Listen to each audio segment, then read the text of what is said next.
नमस्कार दोस्तों, आप सभी का स्वागत है अन्नपूर्णा क्लासेस में। आज हम प्रॉफिट एंड लॉस से रिलेटेड 10 क्वेश्चन करने वाले हैं। आपकी DFCCIL के जितने भी एग्जाम होने वाले हैं, एग्जीक्यूटिव, जूनियर एग्जीक्यूटिव और आपके जो SNT सिविल से रिलेटेड जितने भी एग्जाम है, सब में आपके मैथ्स के क्वेश्चन आएंगे, तो उसके लिए ये बहुत ही हेल्पफुल साबित होंगे, तो बने रहिएगा अंत तक। पहले क्वेश्चन में चलते हैं। 2 रुपए में 3 की दर से केले खरीदकर 4 रुपए में 5 की दर से बेच दिए तो लाभ हानि प्रतिशत बताओ। देखो क्या कह रहा है, 2 रुपए में 3 की दर से केले खरीदकर 4 रुपए में 5 की दर से बेच दिए। तो देखो इस तरह के क्वेश्चन को करने का तरीका क्या होता है, आप यहाँ लिखिए CP और यहाँ लिखिए SP, कॉस्ट प्राइस और सेल प्राइस, क्रय मूल्य और विक्रय मूल्य। यहाँ आप लिखिए आर्टिकल मतलब जो भी वस्तुएं हैं, ठीक है, और यहाँ लिखिए आप रेट मूल्य। तो देखो पहली कंडीशन में क्या कह रहा है कि 2 रुपए में 3 की दर से, तो आर्टिकल कितने हैं 3, रेट कितनी है 2। दूसरी कंडीशन में क्या कह रहा है कि 4 रुपए में 5 की दर से बेच दिए, तो सेल कितने में करें 4 रुपए में 5 की दर से, रुपए कितने हैं 4, आर्टिकल कितने हैं 5। तो देखो अब इसमें देखो आपको इस तरीके से चलना है, इधर से चल के आप इधर चलिए, 5 को 2 से मल्टीप्लाई करो कितना आएगा 10, इधर से यूं चलिए, एरो बना देता हूं मैं, 3 इंटू 4 कितना हो जाएगा 12।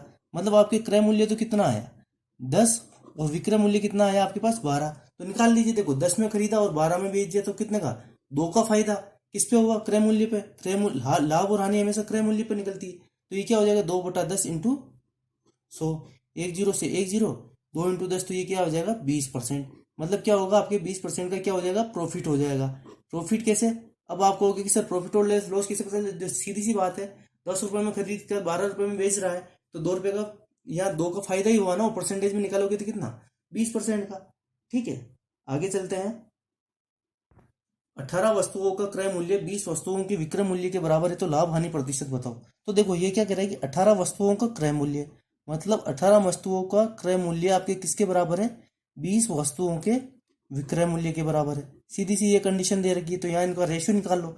तो क्रय मूल्य का विक्रय मूल्य से रेशियो क्या आ जाएगा आपके पास, क्रय मूल्य का विक्रय मूल्य से रेशियो क्या आ जाएगा आपके पास 20/18, 2 से कटेगा काट दीजिए, तो ये क्या आ जाएगा 10/9। मतलब देखो क्रय मूल्य कितना है 10 और विक्रय मूल्य कितना है आपके पास 9, मतलब 10 में खरीद कर 9 में बेच रहा है, तो कितने का 1 की हानि। ठीक है, 1 की हानि हुई किस पे 10 पे क्रय मूल्य, तो निकाल दीजिए 1/10 इंटू 100, 1 10 का कितना परसेंट है, तो 1 0 से 1 0, तो यहाँ कितने की हानि होगी आपके पास 10% का लॉस होगा, और ये क्या हो जाएगा आपका सिंपल सा इसका आंसर हो जाएगा। 50 मेजों को बेचने पर 10 मेजों की विक्रय मूल्य के बराबर हानि होती है। ठीक है, 50 मेजों को बेचने पर 10 मेजों की विक्रय मूल्य के बराबर हानि होती है, तो हानि प्रतिशत बताओ। तो देखो इस क्वेश्चन को कैसे करेंगे हम, क्या कह रहा है कि देखो जब आपकी हानि कब होगी, हानि कब होगी जब आप उसको क्या करोगे अधिक में खरीद के कम में बेचोगे, तभी हानि होगी ना। तो हानि क्या होगी आपके पास क्रय मूल्य माइनस विक्रय मूल्य। ठीक है, हानि यही होगा आपके पास। तो देखिए अब वो क्या कह रहा है, 50 मेजों को बेचने पर 10 मेजों की विक्रय मूल्य के बराबर हानि होती है। तो 50 मेजों का क्रय मूल्य कितना रहा होगा, हम मान लेते हैं कि 50 CP। ठीक है, और 50 मेजों का विक्रय मूल्य कितना रहा होगा, हम मान लेते हैं कि 50 SP। हानि कितनी हो रही 10 मेजों के विक्रय मूल्य के बराबर, मतलब 10 मेजों के विक्रय मूल्य मतलब SP के बराबर। तो इसको सोल्व कर लीजिए आप, तो ये कितना आ जाएगा, ये इधर जाएगा तो ये पॉजिटिव में हो जाएगा, तो ये कितना आ जाएगा 60 SP इक्वल टू 50 CP। तो यहाँ से CP अपॉन SP का रेशियो कितना आया, ये देखिए आप, CP अपॉन SP का रेशियो कितना आएगा आपके पास 60/50, 1 0 से 1 0 कट जाएगा, तो क्या आएगा 6/5। मतलब 6 में खरीद कर क्या करता है 5 में बेच देता है, कितने का लॉस 1 का लॉस, किस पे क्रय मूल्य पर 6 है यहाँ, तो निकाल दीजिए परसेंटेज कितना आएगा 1/6 इंटू 100, 6 से इसको काटोगे तो ये कितना आ जाएगा 16 से ही 2/3%, और यही क्या हो जाएगा आपका सीधा सा इसका आंसर हो जाएगा। किसी वस्तु को 75 रुपए में बेचने पर उतने ही प्रतिशत लाभ होता है जितना उसका क्रय मूल्य है, तो बताओ उसका क्रय मूल्य क्या है। तो देखो इस क्वेश्चन को आप ऑप्शन से सोल्व कर दिए। देखो क्या कह रहा है कि अगर 40 की वस्तु को अगर मैं 75 में बेचूं तो कितने का 35 40 का कितना परसेंट होता है, बहुत ज्यादा परसेंट हो जाता है, तो ठीक है ये तो ऑप्शन हो ही नहीं सकता। अब देखो 50 से चेक करते हैं, अगर 50 की चीज को मैं 75 में बेचूंगा, ठीक है, तो कितने का 25 का फायदा हो रहा है। परसेंटेज निकालोगे तो 25 50 का कितना परसेंट आता है 50% ही आता है ना। तो देखियो प्रॉफिट परसेंटेज और क्रय मूल्य दोनों क्या बराबर आ रहे हैं, तो यही क्या हो जाएगा ऑप्शन बी हमारा आंसर हो जाएगा। यही तो बोल रहा है कि बेचने में उतने ही प्रतिशत लाभ होता है, तो कितने 50% लाभ होता है जितना उसका क्रय मूल्य, तो क्रय मूल्य भी 50 है। दोनों कंडीशन सेटिस्फाई हो रही है, तो हमारा आंसर क्या हो जाएगा बी 50। अब देखिएगा आगे, एक दुकानदार ने 1 रुपए में 12 टॉफी खरीदकर 20% लाभ पर बेच दी। ठीक है, तो बताओ उसने टॉफी किस दर से बेची। अब यहाँ देखिएगा क्या कह रहा है कि 1 रुपए में 12 टॉफी, मतलब 12 टॉफी के लिए कितना रुपया देना पड़ता है उसको, 12 टॉफी के लिए 1 रुपया। ठीक है, तो एक टॉफी की कीमत कितनी होगी आपके पास, एक टॉफी की कीमत निकाल देते हैं हम, तो एक टॉफी की कितनी कीमत कितनी रही होगी, 1/12 रुपये। अब देखिए ये जो एक टॉफी के ऊपर हम लाभ और हानि निकाल देते तो सब पे निकल जाएगी ना, तो एक टॉफी पे निकालते तो देख मान लीजिए अगर 100% की वैल्यू अगर आपके पास 1/12 है, तो वो क्या कह रहा है कि 20% पर लाभ पर बेच दी, तो 20% लाभ मतलब कितना, 120 पर। तो निकाल दीजिए अगर 100% की वैल्यू 1/12 तो 120 की वैल्यू 120% की वैल्यू कितनी आएगी, 1/12 इंटू 100, और ये ऊपर क्या आ जाएगा 120। ठीक है, तो ये देखो 12 से इसको काटोगे कितनी बार कटेगा, 10 बाई 1 0 से 1 0, तो 120% की वैल्यू कितनी आई 1/10। मतलब जहाँ 100% पे 1 रुपए में 12 टॉफी खरीद रहा था, अब कितना खरीदेगा, 1 रुपए में 10 टॉफी खरीदेगा। तो कितनी टॉफी खरीदेगा, 1 रुपए में 10 टॉफी, और ये क्या हो जाएगा हमारा इसका सिंपल सा इसका आंसर हो जाएगा। ठीक है, तो देखो सिंपल सी वही चीज है, हमने एक टॉफी पे लाया तो एक टॉफी की कीमत मतलब 1/12 थी, तो यहाँ एक टॉफी की कीमत कितनी, 1/10, तो 10 टॉफी की कीमत कितनी होगी 10। बस हमने थोड़ी एक स्टेप कम कर दी इसकी। अब आगे क्वेश्चन देखिएगा, 50 रुपए में 14 संतरे की दर से बेचने पर मुझे 12% की हानि होती है। ठीक है, 12% लाभ प्राप्त करने के लिए 50 रुपए में कितने संतरे की दर से मुझे बेचना चाहिए। अब देखो 50 रुपए में 14 संतरे की दर से, मतलब 50 रुपए में कितने 14 संतरे, तो एक संतरे की कीमत निकाल दो आप, एक संतरे के हिसाब से चलते हैं हम, तो एक संतरे की कीमत कितनी होगी आपके पास, एक संतरे की कीमत आपकी कितनी होगी 50/14 रुपए। ठीक है, देखो 50 रुपए में 14 संतरे, 14 संतरों की कीमत 50 रुपए है, तो एक संतरे की कीमत कितनी हो जाएगी 50/14 रुपए। अब वो क्या करेगी, बेचने पर मुझे 12% की हानि होती है, मतलब अगर इस रेट पे बेच रहा है तो 12% की हानि, मतलब 88% की वैल्यू क्या दे रखी है उसने, 50/14। ठीक है, अब वो क्या कह रहा है कि 12% लाभ प्राप्त करने के लिए 50 रुपए में किस दर से संतरे बेचने होंगे, तो 12% लाभ के लिए मतलब 112%। तो अगर 88% की वैल्यू अगर 50/14 है तो 112% की वैल्यू निकाल दीजिए, कितनी आ जाएगी 50/14 इंटू 88, ऊपर क्या आ जाएगा आपके 112। इससे इसको काटोगे कितनी बार कटेगा 8 बार, इससे इसको काटोगे कितनी बार 11 बार, तो ये क्या आ गया आपके पास 50/11। मतलब एक संतरे का, ये तो देखो ये तो क्या थी, जब हमारे को 12% का लॉस हो रहा था तब एक संतरे की कीमत कितनी थी 50/14। अब जब 12% का प्रॉफिट हो रहा है तब एक संतरे की कीमत क्या है आपके पास 50/11। देखो एक संतरे की कीमत, ठीक है, एक संतरे की कीमत कितनी है आपके पास 50/11। तो एक चीज बताओ मुझे, तो आपके तो 11 संतरों की कीमत कितनी हो जाएगी आपके, 11 संतरों की कीमत कितनी हो जाएगी 50/11 इंटू 11, मतलब सीधी सी बात है 11 संतरों की कीमत कितनी 50 रुपए। तो 50 रुपए में किस दर से हमको संतरे बेचने चाहिए, तो 11। तो अब क्या आंसर आ जाएगा हमारा 50 रुपए में 11 संतरों के हिसाब से अब हमें बेचने चाहिए 12% प्रॉफिट कमाने के लिए। देखो 50 रुपए में 14 बेच रहे थे तो 12% का लॉस था, लेकिन जब 50 रुपए में 11 बेच रहे हैं तो 12% का प्रॉफिट हो जाएगा। ठीक है, दो वस्तुओं में से प्रत्येक को 960 रुपए में बेचने पर एक पर 20% लाभ तथा दूसरे पर 20% हानि होती है, तो बताओ पूरे सौदे में कितने रुपए की लाभ और हानि हुई। देखो क्या कह रहा है कि दो वस्तु में से प्रत्येक को 960 रुपए पे बेच रहा है, दो 960 रुपए में, तो जब पहली वस्तु को बेचा तो क्या हुआ 20% की प्रॉफिट, मतलब 120% की वैल्यू एक बार तो क्या है 960, और अगली बार क्या कर रहा है 20% का लॉस, मतलब एक बार 80% की वैल्यू कितनी है 960।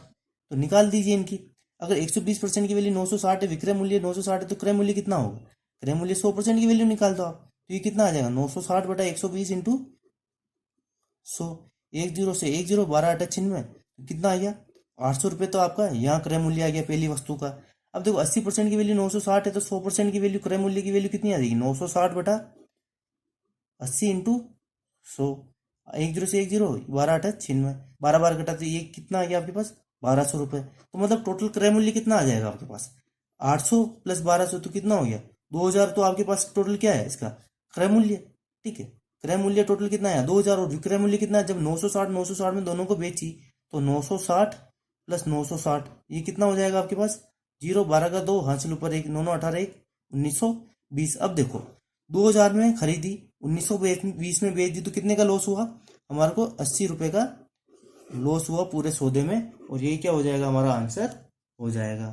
ठीक है, दो वस्तुओं की कुल लागत 1680 रुपए है, यदि इसमें से एक को 12% लाभ पर तथा दूसरे को 16% हानि पर बेचा जाए तो कुल मिलाकर न तो लाभ होता है और न ही हानि, तो दोनों का अलग अलग लागत मूल्य क्या होगा। अब यहाँ देखो दोनों वस्तुओं का कुल लागत कुल सीपी हमको दे दिया है 1680। एक को 12% प्रॉफिट पर बेच रहा है, मतलब एक को तो 12% प्रॉफिट पर, तो देखो उसको एलिगेशन मेथड से मिश्रण विधि से सोल्व कर दीजिए। एक पे कितना, एक पे कितना, एक पे तो 12% का प्रॉफिट और एक पे 16% का लॉस। ठीक है, तो ये क्या कह रहा है कि इससे जब बेचा जाता है तो कुल मिलाकर न तो सौदे में कुल लाभ होता है और ना हानि, मतलब लाभ और हानि कितनी होती है आपके पास, जीरो। तो देखो एलिगेशन को आप सोल्व कैसे करते हो, 16 में से जीरो का डिफरेंस कितना आया 16, 12 में से जीरो का डिफरेंस कितना आया 12। ये तो आपके पहली वस्तु और ये आपकी दूसरी वस्तु, मतलब पहली और दूसरी वस्तु का रेशियो कितना आ गया आपके पास 16:12, मतलब कितना 4:3। और टोटल क्रय मूल्य कितना दे रखा है 1680। हमको किसका निकालना है, दोनों वस्तुओं का अलग अलग, एक की वैल्यू तो 4 है और एक की वैल्यू 3, तो निकाल लीजिए 1680 का 4:3 में डिवाइड कर दीजिए, तो 4 बटा अनुपात बटा अनुपातों का योग, तो पहला भाग कितना आ जाएगा आपके पास 7 से इसको काटोगे कितनी बार कर, 2 बार भाग गया 2 28, फिर कितना 4 240, तो 240 को 4 से मल्टीप्लाई करोगे तो कितना आ जाएगा 960 रुपये। पहली वस्तु की कीमत तो कितनी 960, और दूसरी वस्तु की कीमत कैसे निकालोगे 1680 इंटू 3/7। ठीक है, तो ये वापस कितनी बार कटेगा 240, 14 फिर 24 को 3 से मल्टीप्लाई करोगे तो कितना आ जाएगा 720। ठीक है, तो पहली वस्तु की कीमत तो कितनी आ गई आपके पास 960, और दूसरी वस्तु की कीमत कितनी आ गई आपके पास 720 रुपये, और ये क्या हो जाएगा आपका दोनों का आंसर हो जाएगा, दोनों वस्तुओं का अलग अलग ये क्या आ जाएगा आपके पास क्रय मूल्य आ जाएगा। करीम ने 2 सूटकेस 3690 रुपये में खरीदे। इनमें से उसने एक सूटकेस को 20% लाभ पर तथा दूसरे को 15% हानि पर बेच दिया। यदि दोनों की विक्रय मूल्य समान हो तो प्रत्येक सूटकेस का क्रय मूल्य बताओ। अब देखो अब यहाँ क्या कह रहा है कि दोनों की विक्रय मूल्य समान है, तो विक्रय मूल्य मतलब उनकी जो सेल प्राइस है वो समान है। तो देखो एक चीज देखो, मान लीजिए कि एक सूटकेस ए था और दूसरा सूटकेस बी था, तो क्या कह रहा है कि एक सूटकेस को 20% लाभ पर था, दूसरे को 15% हानि पर बेच दिया और वो बराबर है। मतलब ए का अगर 20% प्रॉफिट पर बेच रहा है तो कितना, ए का 120% किसके बराबर है आपके पास, बी के, बी का 85% के बराबर है। ये तो बोल रहा है ना विक्रय मूल्य बराबर है ना, तो ए का 120% किसके बराबर है, बी के 85% के आपके बराबर है। तो यहाँ से देखिए ये परसेंटेज से परसेंटेज कट जाएगा, ए रेशियो बी आपके क्या आ जाएगा, ये ए रेशियो बी आ जाएगा आपके पास 85/120। 5 से काट दीजिए इसको, तो ये कितना आ जाएगा 17/24, मतलब ए अनुपात बी कितना आ गया आपके पास 17:24। ठीक है, और ये ए और बी हमने क्या क्रय मूल्य तो माने थे, मान लीजिए क्रय मूल्य, तो क्रय मूल्य का ही तो 120% होगा। तो देखो ये क्रय मूल्य कितना दे रखा है इन्होंने 3690 रुपये में खरीदे। तो क्या कह रहा है कि प्रत्येक सूटकेस का क्रय मूल्य निकाल लीजिए। जब इनका रेशियो आ गया 17:24, तो 3690 का पहले 17 वाला निकाल देते हैं। 17 वाला भाग कितना रहा होगा 17 और 24 कितना हो जाएगा आपके पास, 24 और 17 कितना हो जाएगा आपके पास 41। 41 को इससे काटोगे तो कितनी बार कटेगा 90 बार। 17 को 9 से मल्टीप्लाई करिए कितना आएगा 7×9 63 का 3, एक जीरो है तो एक जीरो लगाई दीजिए पहले, 963 का 3 हासिल ऊपर 6, 9 और एक 9 से कितना हो जाएगा 15, मतलब पहला हिस्सा तो कितना आया आपके पास 1530, और दूसरा हिस्सा कितना आ जाएगा आपके पास वो भी निकाल दीजिए 3690 इंटू 24/41। ठीक है, 41 से ये कितनी बार कटेगा 90 बार। वापस एक जीरो तो ये लिख लीजिए, इसको मल्टीप्लाई 9 चौक 36 का 6 हासिल ऊपर 3, 9 दूनी 18, 18 और 3 कितना आ जाएगा 21, तो ये कितना आ गया 2160। मतलब कितना कितना आया आपके पास क्रय मूल्य कितना आया दोनों सूटकेस का, ए का तो आया 1530 और बी का कितना आ गया आपके पास 2160, और ये क्या हो जाएगा हमारे दोनों के इसके आंसर हो जाएंगे। आगे चलते हैं आप। श्याम ने एक ट्रांजिस्टर 10% हानि पर बेचा। यदि वह इसे 20% कम में खरीदता और 70 रुपये अधिक में बेचता तो उसे 30% का लाभ होता। तो बताओ ट्रांजिस्टर का क्रय मूल्य क्या है। तो देखो इस तरह के क्वेश्चन को बेसिक से भी हो जाएगा ये, लेकिन थोड़ा टाइम लगेगा। तो इस तरह के क्वेश्चन को आप ऑप्शन से करिए। तो देखो सबसे पहले मैं ऑप्शन ए उठाता हूँ 300। क्या कह रहा है कि 10% की हानि पर मतलब कितना 270 रुपये में बेच दिया होगा। अब क्या कह रहा है कि वो अगर 20% कम में खरीदता मतलब कितना 300 का 20% कितना होगा 60, तो मतलब 240 में खरीदता और 70 रुपये अधिक में बेचता, मतलब 270 और 70 कितना हो जाएगा 200 340। ठीक है, तो अब वो क्या कह रहा है, तो उसको 30% का लाभ होता। अब देखो आप यहाँ देख लो, यहाँ 30% है क्या 100, फायदा कितने का हो रहा है 100 का।